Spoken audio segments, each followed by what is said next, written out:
tardes. El día de hoy va a haber 3 conferencias. La primera sobre las pruebas que va a impartir la maestra Karina Onofrode. En segundo lugar, el doctor Lorenzo Juicio Estrada se referirá al tema de la ejecución procesal y posteriormente el maestro Hugo Carrasco Soule se referirá al juicio oral civil, que es una de las principales innovaciones de la reforma de 2009. Les quiero anticipar que el día de mañana va a haber una suspensión de labores en la UNAM debido al conflicto de sindicatos electricistas. Entonces, las conferencias de mañana se deberán tener que programar para que se den el martes 17 de 6 a 8 como estaba previsto. No tiene caso que nos hagamos venir, se va a cerrar la UNAM y además es un día con muchos problemas de tráfico. Entonces, lamento que no se pueda llevar a cabo mañana, pero bueno, son circunstancias ajenas a nuestra voluntad y hay que ser prácticos. En este caso, entrar en un conflicto, de manera que vamos a posponer las 2 conferencias del día de mañana para el día 17 a las 6 de la tarde, el martes 17 de noviembre. Bueno, la maestra Karina Onofrode es ampliamente conocida como profesora de la Facultad de Derecho y como autora de varios libros.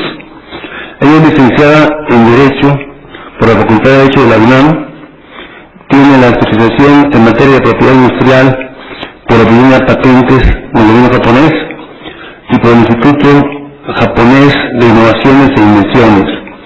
Tiene maestría en filosofía del Derecho en la unidad de posgrado de la Facultad de Derecho de la UNAM. Actualmente se encuentra inscrita en el doctorado en el Instituto de Innovaciones Jurídicas de la UNAM. Es socia propietaria y abogada postulante especialista en materia familiar en el despacho de consultores y procuradores Lex SC. Es profesora de carrera titular B de medio tiempo en la Facultad de Derecho de la UNAM, en la que imparte las materias de Derecho Procesal Civil y Teoría General del Proceso.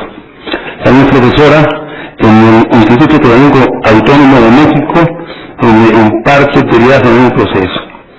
Es miembro activo del Instituto Iberoamericano de Derecho Procesal, del Instituto Mexicano de Derecho Procesal, del Colegio Nacional de Profesores de Derecho Procesal y del Colegio de Profesores de la Facultad de Derecho de la UNAM.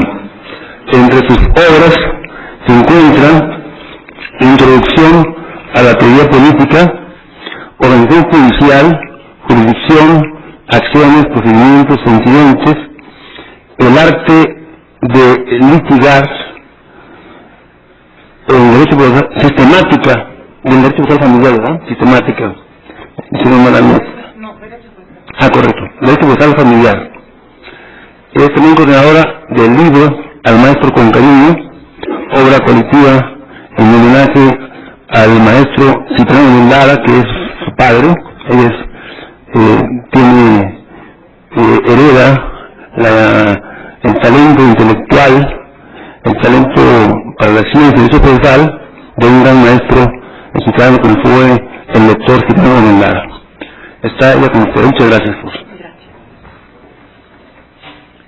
Hola, buenas tardes. ¿Sí me oyen? Sí.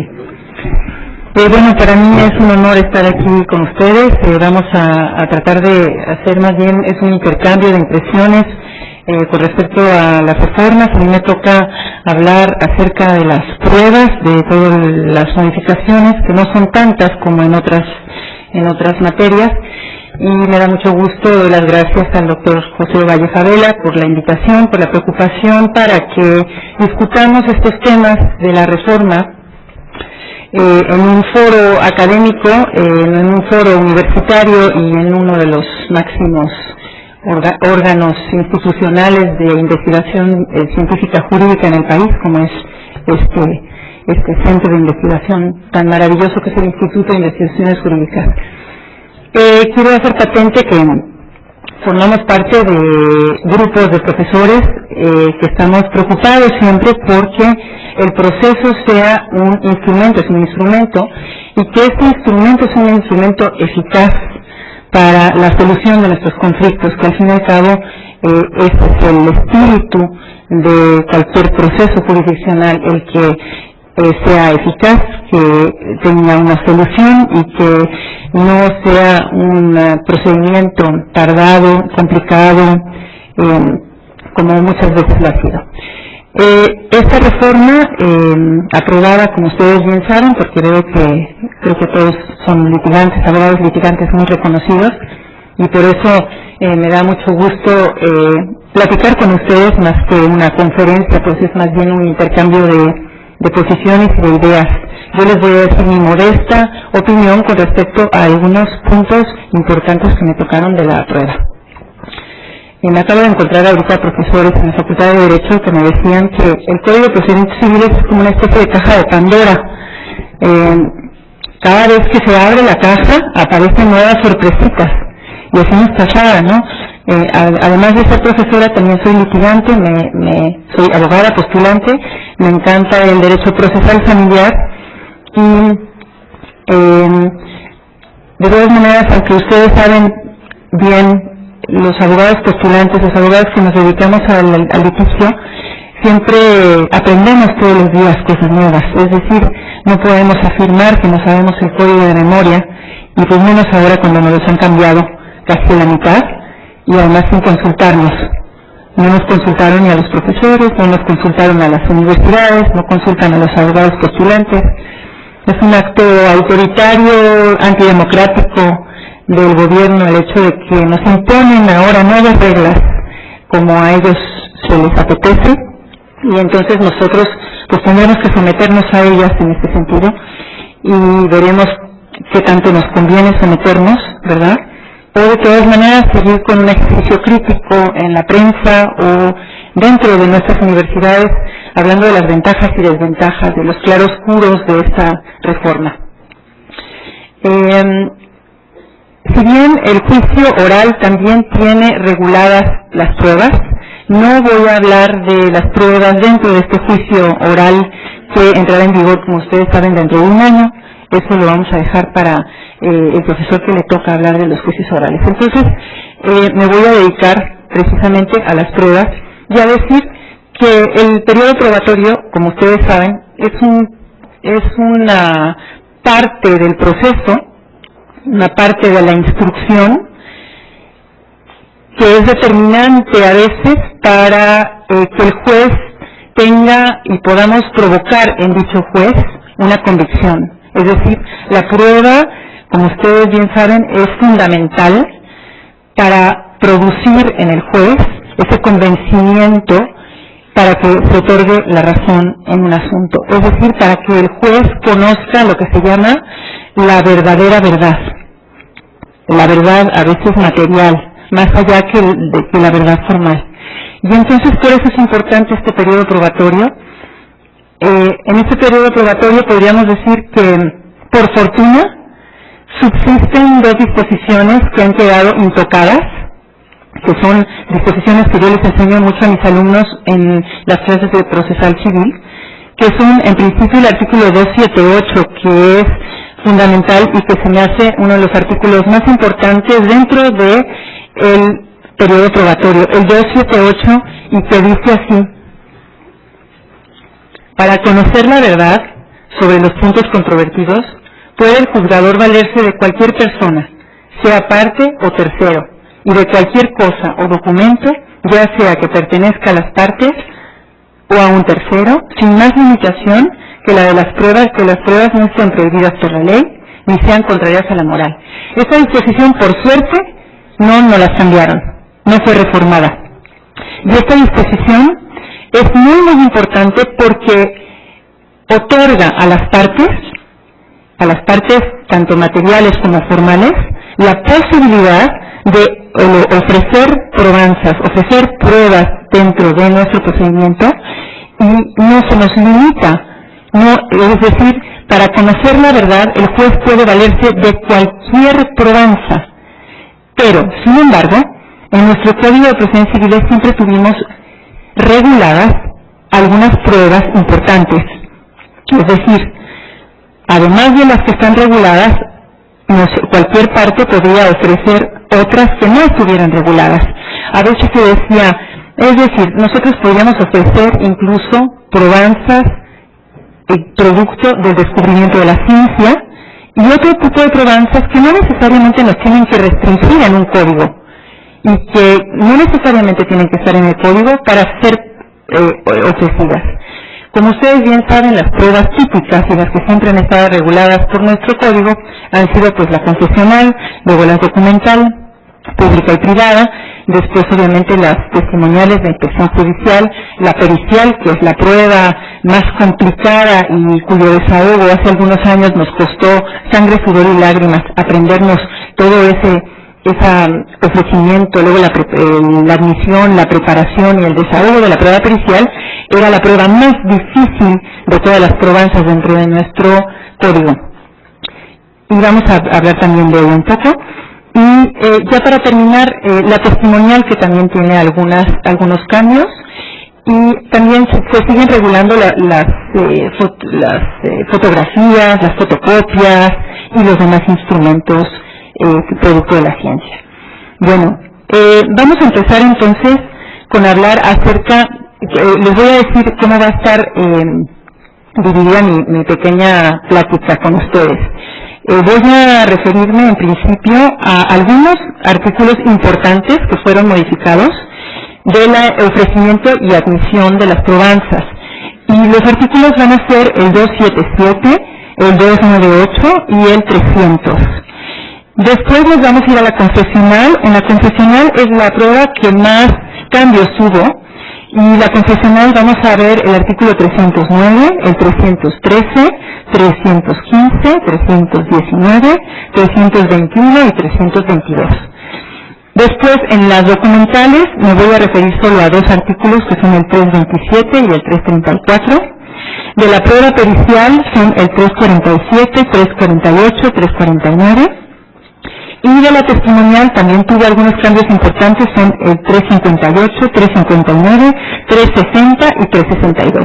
Y con eso concluiríamos, y voy a decir mis opiniones con respecto a algunas de estas modificaciones. Si bien, como ustedes saben, en las reformas hubo modificación de algunos plazos y términos, es decir, ahora se alargan, no sé si ya lo vieron el día de ayer, se nos alargan los plazos, por ejemplo, para que se pueda contestar la demanda al demandado y también para el efecto de la contestación de la reconvención. Y sin embargo, también es una fortuna que en materia de probanzas no se nos modificaron los 10 días comunes para ambas partes para ofrecer nuestras probanzas. Entonces, por suerte ahí seguimos en el mismo tenor, que van a ser 10 días para el ofrecimiento de pruebas.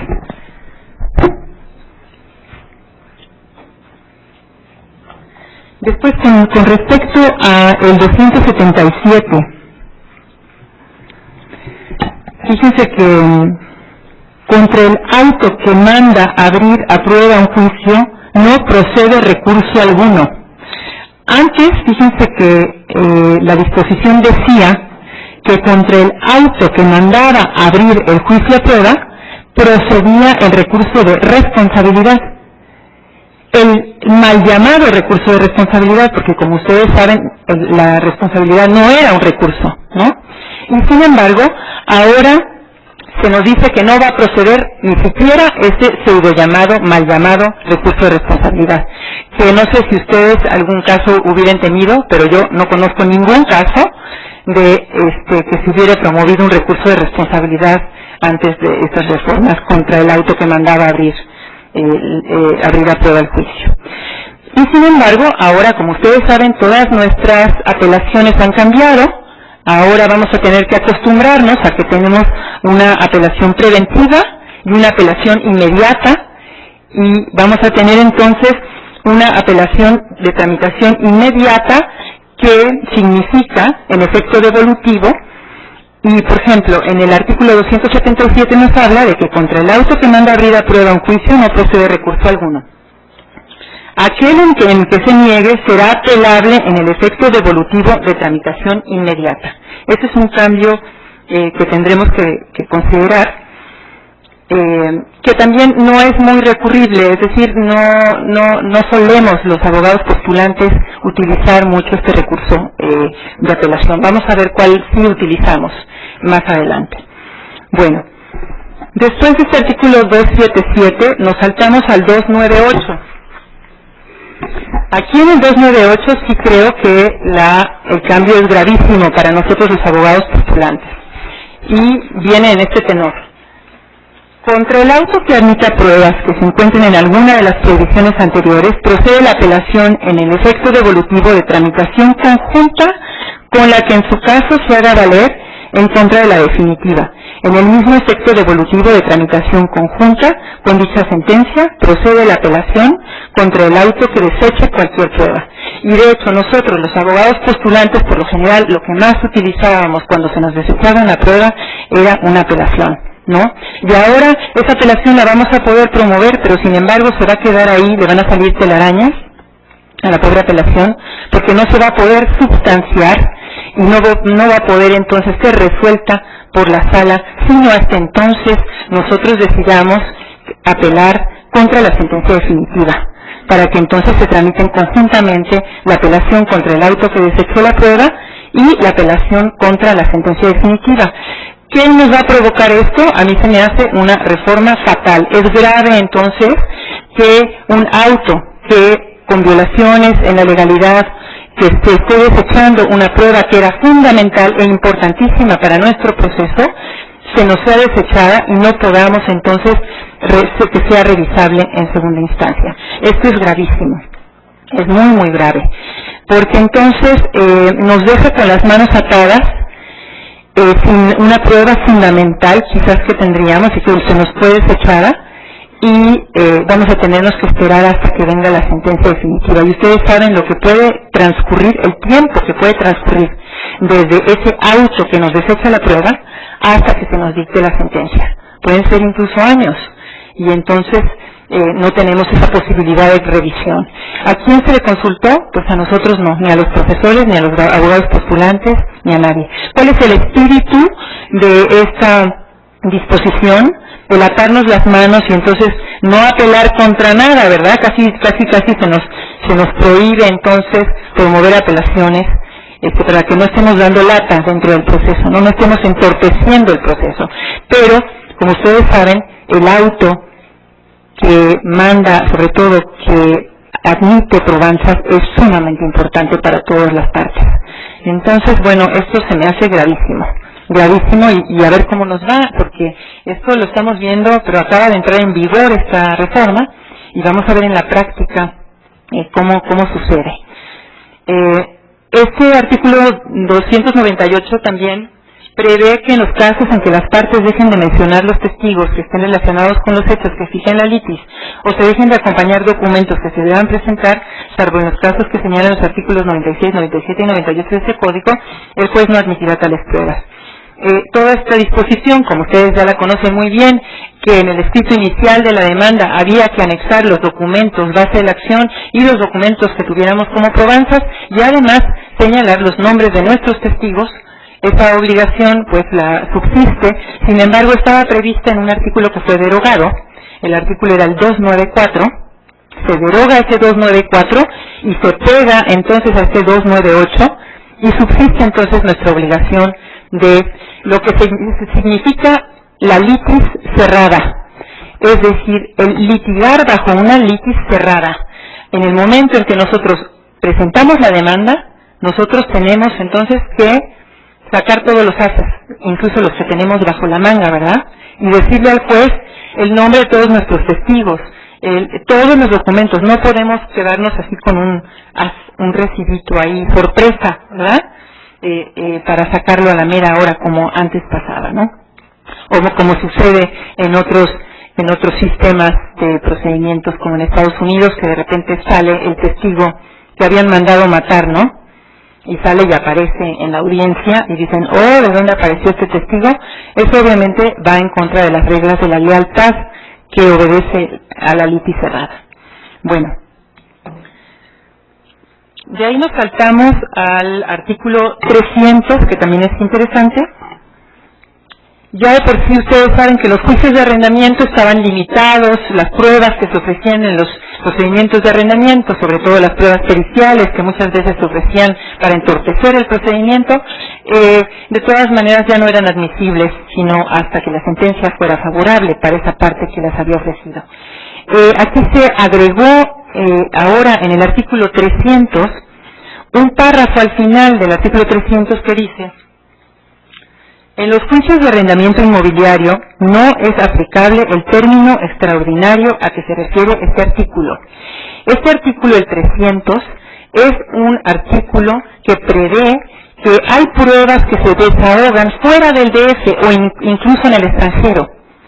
O sea, que nosotros como parte siempre tendremos la posibilidad de ofrecer pruebas para ser desahogadas en el extranjero o fuera del DF. Pero sin embargo, hay que anunciarlo, hay que pedirlo, y ese plazo puede correr de los 60 a los 90 días para recibir esas pruebas. Pero sin embargo, aquí el párrafo que fue agregado es en materia de arrendamiento. Es decir, en materia de arrendamiento ya no es aplicable este término extraordinario. ¿Por qué razón? El espíritu es el mismo, ¿no? El no entorpecer estos procedimientos de arrendamiento. Bueno, ahora nos vamos, ahora sí ya acabamos con estas primeras reglas de ofrecimiento y admisión de probanzas, y ahora sí nos vamos concretamente a la prueba reina, que así le siguen llamando algunos, la prueba confesional, y en relación a la confesional hay algunas cosas interesantes, hay algunos aciertos.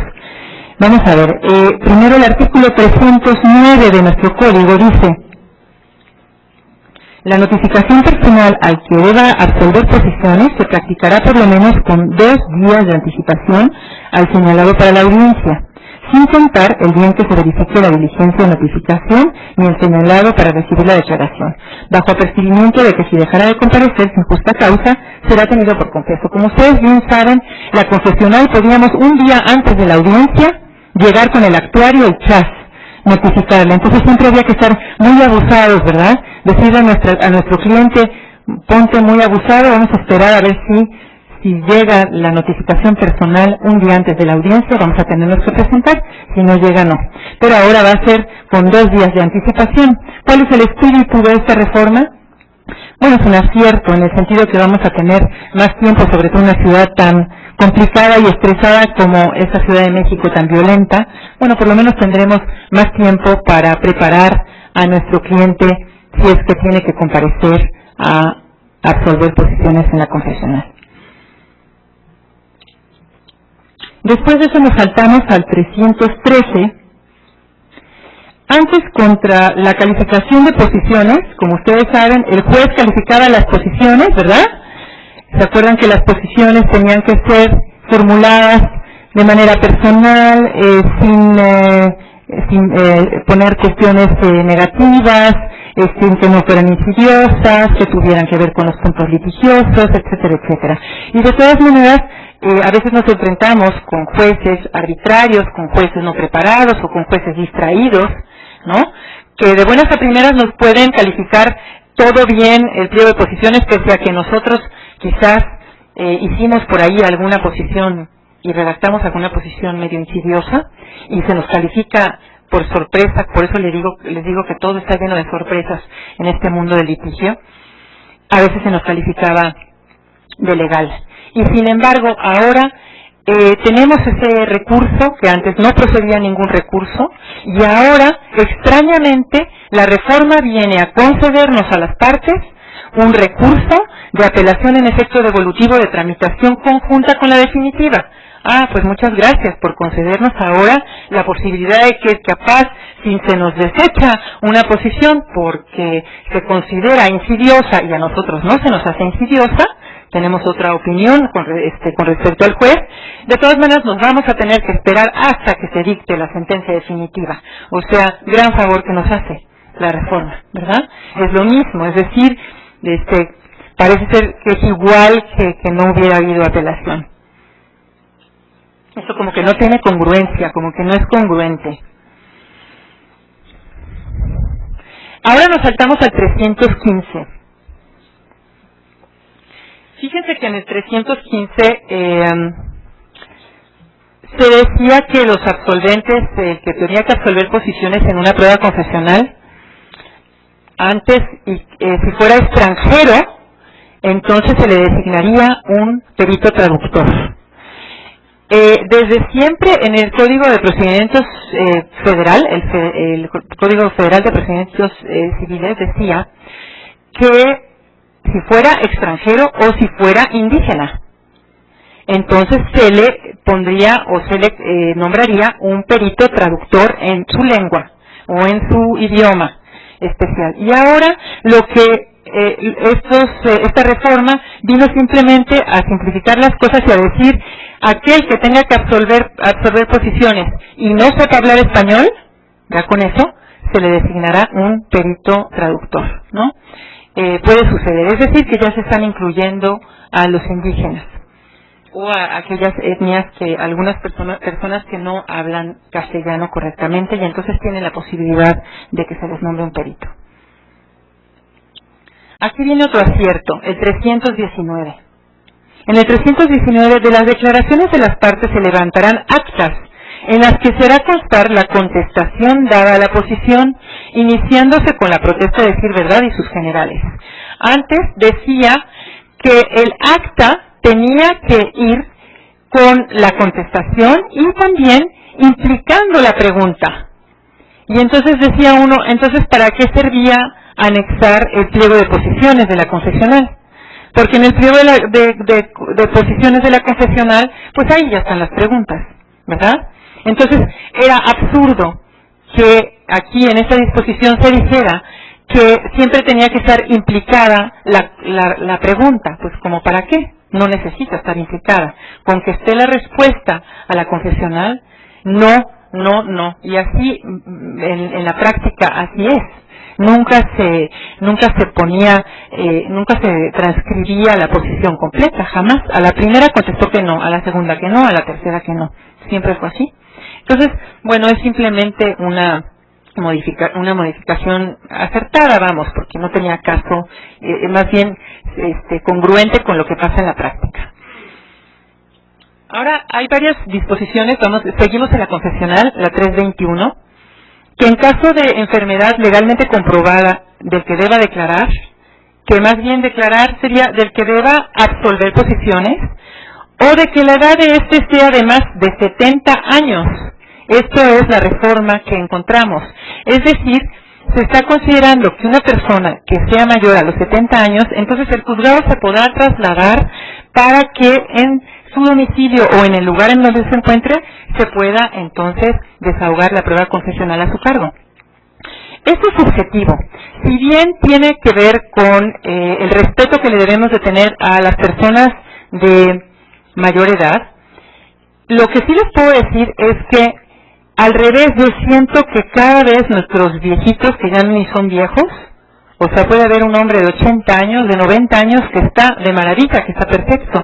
Los avances de la ciencia y de la medicina han avanzado tanto que, pues, más bien, ya los hombres de 70 años son vigorosos, los hombres de 80 años, acabo de ir a una fiesta de 80 años y bailó cha-cha-cha toda la noche. Entonces yo digo, bueno, pues esta disposición de ya no llevarlos al juzgado cuando quizás ellos se sienten muy vigorosos, es decir que, pues, no debería de generalizarse, ¿no? Quizás se pueda tomar incluso como una chicana o una medida entorpecedora, decir, como tiene 70 años, pues entonces que vayan a su casa. Y ustedes saben que a ninguno de los personajes que trabajan en los juzgados les gusta salirse del juzgado. Entonces, pues puede ser una buena herramienta, ¿no? El que tenga que resolver posiciones, si tiene más de 70 años, que vayan a su casa. Y entonces, pues, se pueden complicar las cosas. Es un poco subjetivo esto. Bueno, ahora sí nos vamos al 322 para concluir la prueba confesional. Y aquí hay una disposición muy chistosa que dice que cuando el que deba de absolver posiciones será declarado confeso, Ya lo sabíamos esto, obviamente. Cuando se abstenga sin justa causa de comparecer, cuando fue previamente citado y no comparece a absolver posiciones, será declarado confeso. Sin embargo, nosotros siempre, una de las partes tenía que hacer uso de la palabra y en ese momento en la audiencia pedir que se le declare confeso, ¿verdad? Por no estar presente en la audiencia, cosa que ya no va a suceder y que entonces ahora de oficio dice aquí, en cuyo caso la declaración se hará de oficio, siempre y cuando se encuentre exhibido con anterioridad al desahogo de la prueba el pliego de posiciones. Bueno, eso es obvio de obviedad, ¿no? Porque si no hubiera pliego de posiciones exhibido, pues entonces no se puede declarar confeso de nada, ¿verdad? Y eso lo agregaron. Entonces, bueno, es chistoso que lo hayan agregado, pero en fin, ahora de oficio lo van a tener que hacer el juzgado. Antes, como ustedes saben, la parte era la que lo tenía que pedir. Bueno, ahora sí nos saltamos. Creo que estas son las modificaciones más importantes en relación con la prueba confesional. Ahora nos saltamos a la documental pública, y en la documental pública es chistoso porque lo único que se modificó fue el artículo 327, y en el 327 se agregó un concepto que se llama informes. Como ustedes saben, en todos los procesos, o en muchos de ellos, existen muchos informes, ¿no? Informes que vienen no necesariamente de instituciones públicas. Y cuando no provenían de instituciones públicas, como por ejemplo, ¿qué serían los bancos o instituciones de crédito? Pues constituyen documentales privadas, ¿no? Y así se entiende. Pero entonces, no sé por qué razón o cuál sería el espíritu de reformar, y entonces el artículo 327 en la fracción segunda dice que serán documentos públicos los documentos auténticos e informes expedidos por funcionarios que desempeñen cargo público. Entonces, esa es la única modificación que se hizo, agregar el concepto de informe. Luego nos saltamos al 334, y en el 334, como ustedes saben, se consideraban documentos privados los vales, los pagarés, los libros de cuentas, las cartas, otros escritos, y también se consideraban documentos privados aquellos que provengan de terceros y que ese código no reconozca como documentos públicos. Pues eso, como decía mi abuelita, pues desde antes, ¿no? O sea, ya de todas maneras ya sabíamos que si no eran documentos públicos, tendrían que ser documentos privados. Entonces, ahí sí de veras que no le veo el objeto de estar haciendo estas modificaciones, pero en fin, yo se las planteo como vienen aquí y lo que es así importante. Ahora sí nos vamos a la prueba más complicada de todas las pruebas. Como ustedes bien saben, la prueba pericial, que déjenme contarles que en materia familiar es un gran avance que ya tengamos entonces la prueba única, es decir, ya no se vale que tengamos el perito de una de las partes, el perito de la otra, el perito tercero en discordia, etcétera, etcétera. Y vamos a ver qué reformas o qué modificaciones son importantes en materia de la prueba pericial.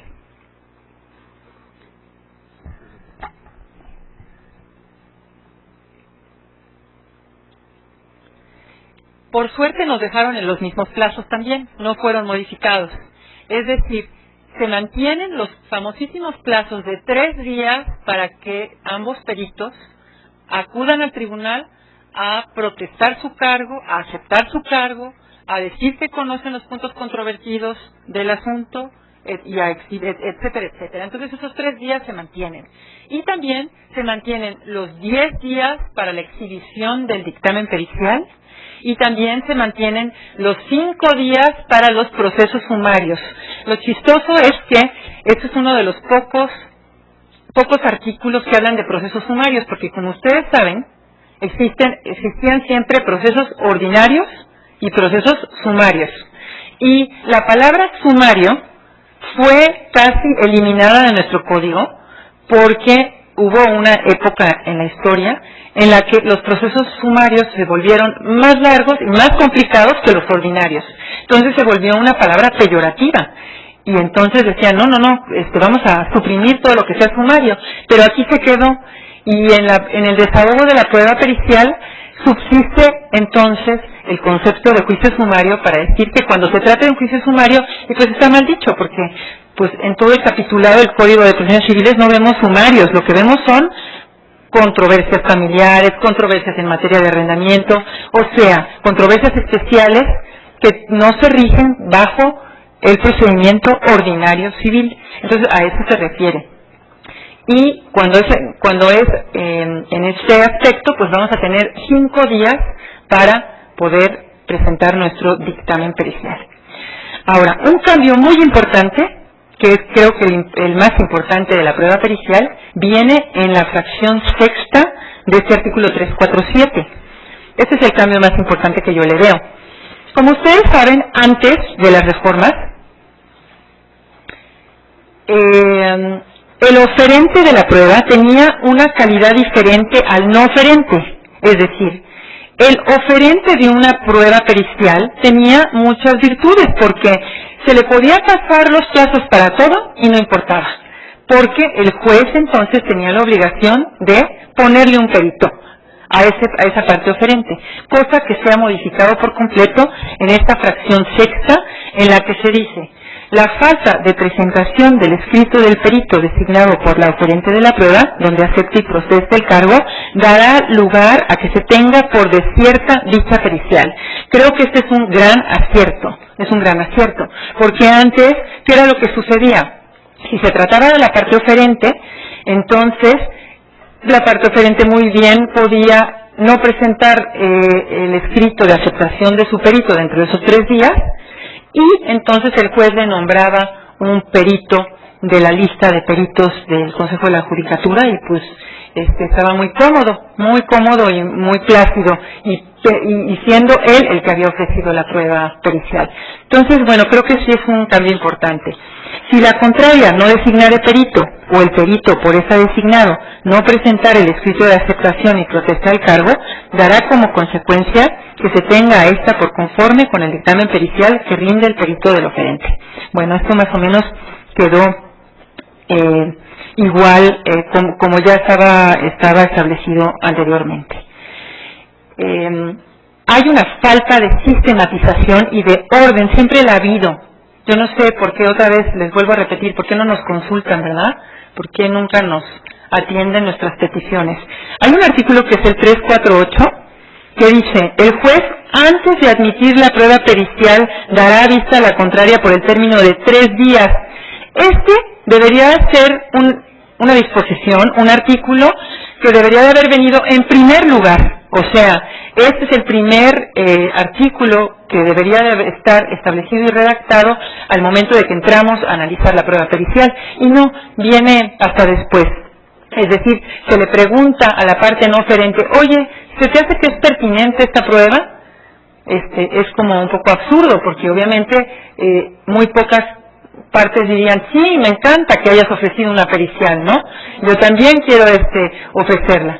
Pero bueno, nos hemos acostumbrado a decir: bueno, aunque no sea pertinente, agrego otros puntos que deberá contener esa prueba pericial, ¿no? Para que también sean contemplados por ambos peritos. Entonces, bueno, aquí sí siempre he notado esa falta de rigor y de orden y de sistematización, porque este 348 debería de ir como el primer artículo previsto para la prueba pericial. Hay una figura nueva que antes no teníamos, que es la sustitución del perito. O sea, se prevé que el perito pueda ser sustituido. Lástima que no se les ocurrió que también pudiéramos sustituir a los testigos, ¿verdad? Eso hubiera estado muy bueno, ¿no? Es decir, que les ha pasado seguramente que el testigo a la mera hora se raja y ya no quiere ir a la audiencia, por más que le ruega a uno: ándale, vamos, no quiere ir. Entonces sería padre que también hubiéramos tenido la facultad de sustituir a un testigo. ¿Qué les parece, no? Hubiera sido, no sé por qué nada más podemos sustituir peritos. Y solo podrá hacerse esa sustitución de perito dentro del periodo de ofrecimiento de prueba, pero en aquellos casos en que, extinguido ese periodo, quede justificada la causa de la sustitución, esta podrá hacerse hasta antes de la audiencia. Y uno se pregunta: ¿y cuándo queda justificada la causa de la sustitución? ¿A quién se deja al arbitrio y al capricho del juez, determinar entonces cuándo a él se le va a antojar que quede o no justificada esa sustitución. Es decir, es totalmente ambiguo este artículo, ¿no? Entonces, pues vamos a ver cómo nos va. Ya quizás en un año podremos tener otras pláticas para ver los resultados prácticos de la aplicación de las nuevas reformas. Ahora, hay algo también importante, que era muy fuerte cuando se hizo la reforma a esta prueba pericial. Es el artículo 349. Fíjense que muchas veces los peritajes resultaban contradictorios. Seguramente les ha pasado en muchas ocasiones. Simplemente un peritaje en evaluación. Un peritaje en evaluación puede salir contradictorio, el resultado puede ser contradictorio. Y ello no quiere decir que ninguno de los dos peritos incurra en falsedad de declaraciones. Y entonces, era muy grave antes que se le otorgaba entonces facultades al juez que en el momento en que se percatara de que los peritajes eran contradictorios, tenía que dar vista al Ministerio Público para que en caso de que observara una falsedad en declaraciones ante autoridad judicial, inmediatamente se le fincaran responsabilidades y se le persiguiera por el delito de falsedad de declaración. Por suerte, eso fue ya suprimido porque ustedes saben que cada quien a veces ve con color diferente las cosas. Es decir, que no todos tenemos a veces la misma percepción. Y esto puede suceder en las periciales médicas, psicológicas y las que ustedes gusten y manden. Quizás en algunas más técnicas no, que podría ser el ADN, por ejemplo, que sería más factible que no hubiera contradicciones, o en algunas otras. Pero es un acierto que ya no se atemorice a los peritos a que en caso de que resulte contradictorio su peritaje, tuviesen entonces que enfrentarse con el Ministerio Público y enfrentarse con una denuncia penal. Hay otra cosa importante, ya no vamos a tener, antes había una figura que era el perito único, o sea que no tercero en discordia. El tercero en discordia era el que nombraba el juez siempre y cuando ambos hubieran rendido su peritaje y fuera contradictorio, entonces venía el tercero en discordia. No, el perito único era el absurdo de que ninguna de las dos partes, ya estando admitida la prueba pericial, ofrecían sus peritos y de todas maneras tenía que venir un perito único a desahogar esa prueba pericial. Esta figura ya desapareció de toda esta normatividad. Ahora bien, como ustedes saben, la reforma está llena de multas. Multas para los abogados postulantes, multas para el que se equivoque, multa para el que pierda la recusación, incluso para los abogados, ojo, yo creo que ya lo platicaron ayer, el 112 cuando estemos autorizados, incluso de daños y perjuicios, no les digo del desistimiento, etcétera, etcétera. Otra de las multitas que tenemos aquí, además que ya están en pesos y centavos palpables, y hay una especie de actualización que nos va a mandar a actualizar estas cantidades que van a ser de 6,000 a 10,000 pesos por si alguna de las partes quiere hacer una recusación al perito nombrado y esa recusación es desechada, entonces nos tocará otra multa que va entonces de los 6,000 a los 10,000 pesos.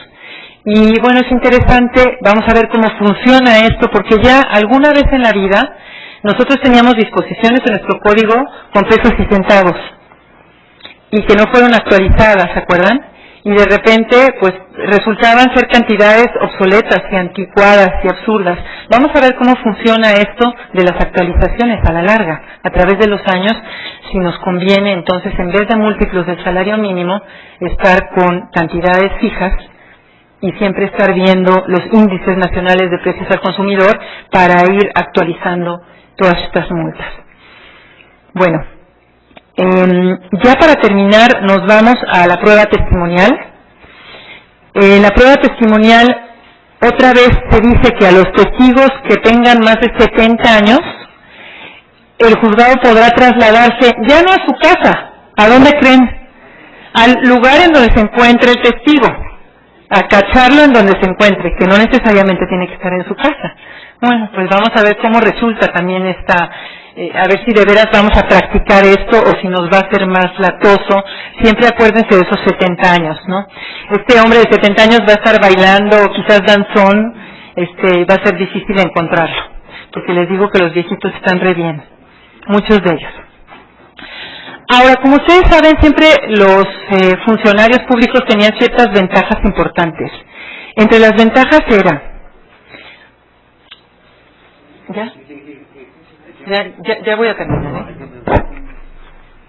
Entre las ventajas que tenían era no comparecer a las audiencias y no desahogar la testimonial personalmente, entonces se le podía entregar su interrogatorio por escrito al testigo, sobre todo si el testigo era presidente de la República, secretarios de Estado, titulares de organismos descentralizados, empresas de participación estatal mayoritaria, el gobernador del Banco de México, senadores, diputados, asambleístas, magistrados, jueces, generales con mando, las primeras autoridades políticas del DF, etcétera, etcétera. Bueno, ahora se han agregado otros más a la lista. Entonces, tenemos a los que se han agregado a esta listita para que también no vayan a tribunales por nada del planeta, nunca, van a ser el jefe del gobierno del DF,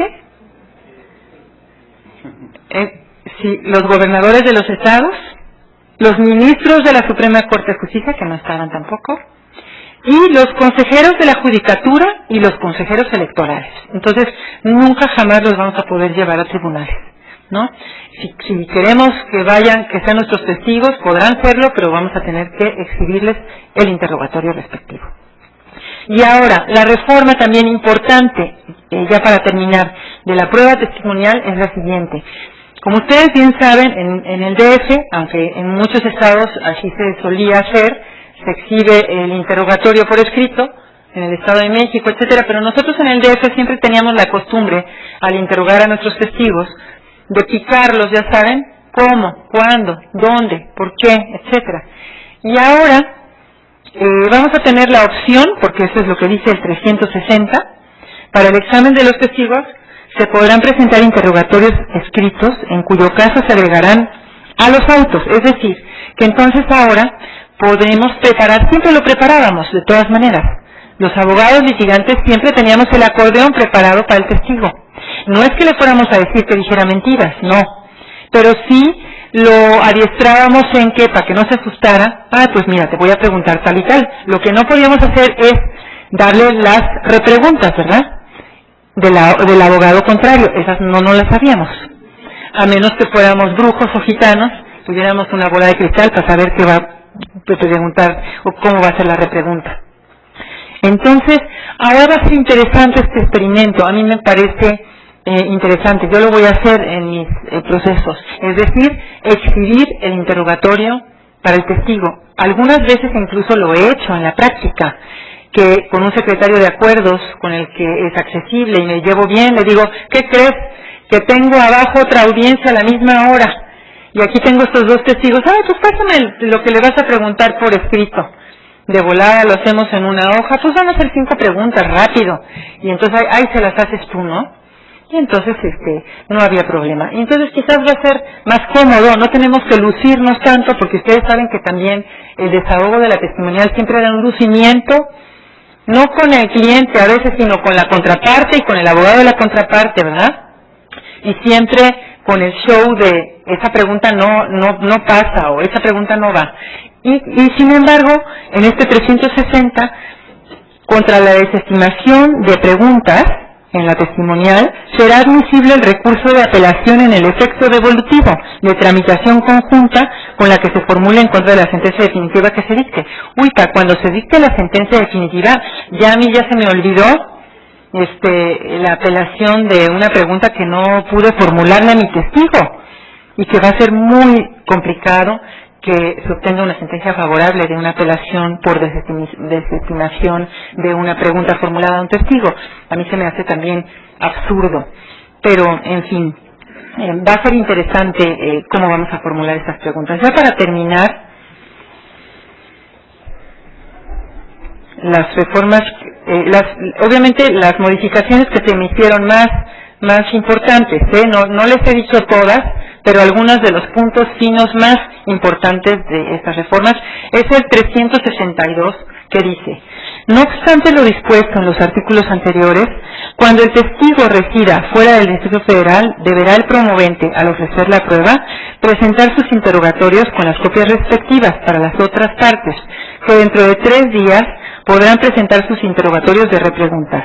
Para el examen de estos testigos se librará exhorto en que se incluirán en pliego cerrado las preguntas y repreguntas. Sin la exhibición de los interrogatorios del oferente, no se admitirá la prueba. Como ustedes saben, antes no había ningún tipo de apercibimiento si no exhibíamos estos interrogatorios, y ahora se nos está apercibiendo a los abogados postulantes que deberemos entonces siempre exhibir los interrogatorios para que pueda ser admitida la probanza. No sé si haya periodo de preguntas y respuestas. Sí, sí lo hay. Bueno, pues esto creo que en palabras generales es lo más importante en relación a las pruebas, las probanzas. Muchas gracias.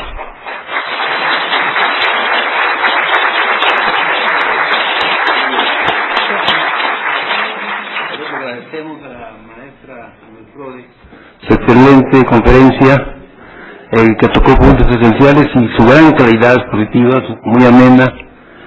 Bueno, además una mujer guapa siempre da muy buenas conferencias,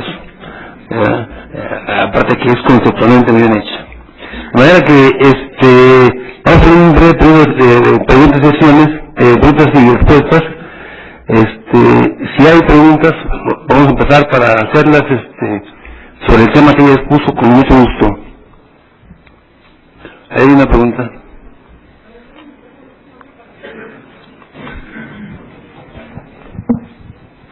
Buenas tardes, maestra Karina. Una pregunta es en relación al artículo 321 respecto de las personas que tienen de los 70 años, que tiene que ir el juez al lugar donde se encuentre. Ahí me surge hay una duda respecto qué pasaría si en un juicio ordinario civil yo ofreciera la parte actora y desconociera que la persona que va a acceder a las posiciones tenga 70 años. ¿Qué pasaría si en ese aspecto yo la ofrezco y por X circunstancias los abogados de la parte contraria conocieran de que la parte que va a acceder las posiciones tiene 70 años y lo escondiera del lugar donde se lleva a acceder las posiciones? ¿Qué pasaría respecto a esa situación?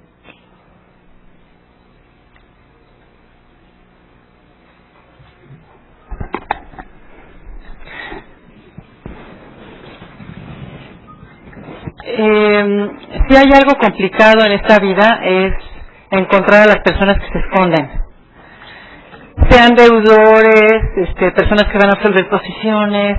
Esa es nuestra eterna lucha como abogados postulantes y como partes. ¿Qué pasaría si se esconde esa persona que tiene más de 70 años? Pues habría que solicitarle al juez medidas de apremio o incluso que se declare desierta la prueba, pero no está aquí dispuesto absolutamente nada con respecto a eso. Entonces, ahí viene entonces el arbitrio del juez, ¿no? Como abogado postulante yo sí haría eso, solicitar que se le aperciba, ¿no? Que se fije una fecha y si no se encuentra presente, entonces que se declare desierta la prueba por falta de interés. ¿Alguna pregunta más? En el caso del artículo 360, la primera parte que dice que para el examen de los testigos se podrán presentar interrogatorios escritos. Sí. En su opinión, ¿en qué momento tendrían que presentarse los interrogatorios escritos? Es decir, ¿en el momento de la audiencia o con algún tiempo de anticipación? ¿Cómo quedaría? Pues yo los presentaría en el momento de la audiencia para como no dice cuándo presentarlos. De todas maneras nosotros siempre llevamos el acordeón y entonces pues lo llevaríamos ahí. No lo dice cuándo debe presentarse, no hay momento para presentarlo. Entonces podríamos hacer incluso como en la confesional, que presentamos el pliego a veces el mismo día de la audiencia, pues además para no preparar, para no darle oportunidad a la contraria, pues ya de decirle cuáles son las preguntas que le van a hacer, ¿no?, a los testigos.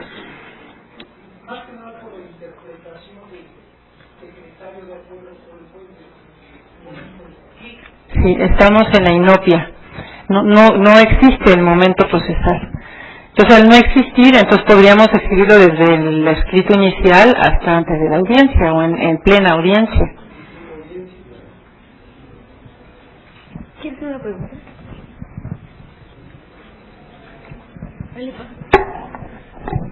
Buenas tardes, doctora.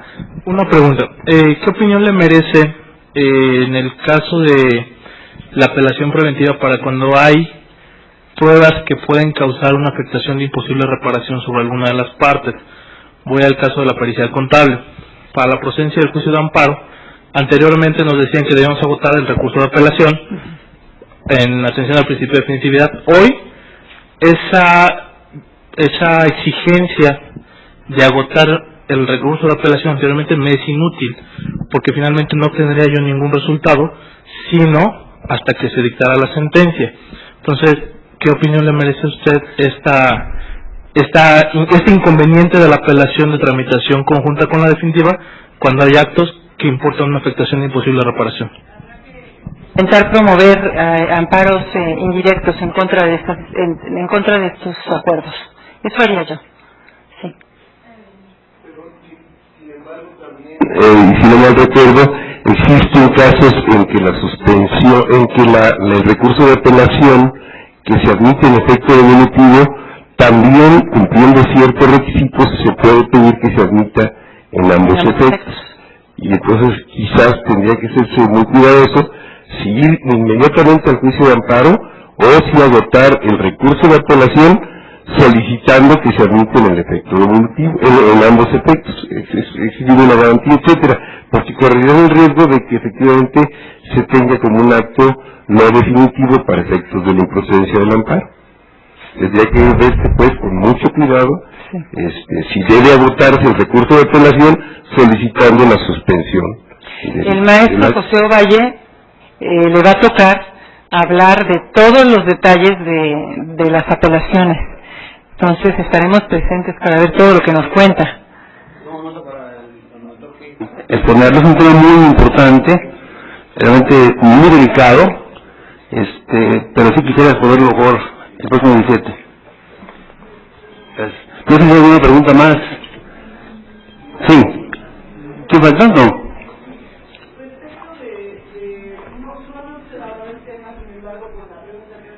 La primera que le hicieron respecto a las medidas de apremio, ya ve que ahora dicen que ya no hay orden, es decir, el juzgador puede fijar con medida de apremio directa una orden de arresto. Ante esta situación, ¿usted qué nos aconseja más para la defensa del cliente? ¿La apelación o ir a un amparo indirecto? Es decir, si de primera instancia el juzgador dicta, para caso de que el apercibimiento sea una medida de arresto. Un amparo indirecto. Gracias. Sí. Confiar en las apelaciones. Y eso es mucho. Sí. Y procede el amparo en directo sin necesidad de agotar el recurso. Yo tengo un caso así, sí. Y no agotar el recurso, procedió el amparo y puede liberar a mi cliente de las actitudes autoritarias de un juez civil, que había sido mi exalumno, que yo había reprobado y se quería quitar con mi cliente, pero le ganamos afortunadamente el amparo. Yo por eso me acuerdo del caso y no hay que agotar los recursos. La sugerencia es el amparo. Sí. Gracias. Claro.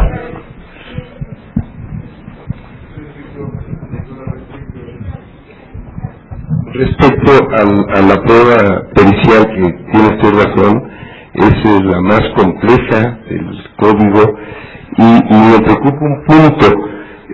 Cuando se ofrece por alguna de las partes la prueba pericial, por ejemplo en medicina X, se le da vista a la contraria para que exponga su parecer sobre la pertinencia de la prueba y que si desea agregar otros puntos al interrogatorio que propone el oferente. Si por ejemplo quien desahoga esa vista dice, oye, sí es pertinente la prueba pericial en medicina, pero debe ser un especialista en, por ejemplo, en riñón, o un cardiólogo, no un médico general. Esta prueba es de tal complejidad que debe ser en medicina, pero con especialidad en cardio y subespecialidad en arteria, por ejemplo. Y esto es el cuestionario que pretendo que se amplíe. En ese caso, ese desahogo de vista se tendrá por formulado en sus términos y, digamos, se le dará la oportunidad al oferente original de la prueba de que amplíe, digamos, o sustituya a su perito. Se dice absolutamente nada, pero yo creo que sí se tendría que dar oportunidad a la parte oferente. Gracias. Bueno, vamos a... Falta una pregunta. Las dos últimas preguntas.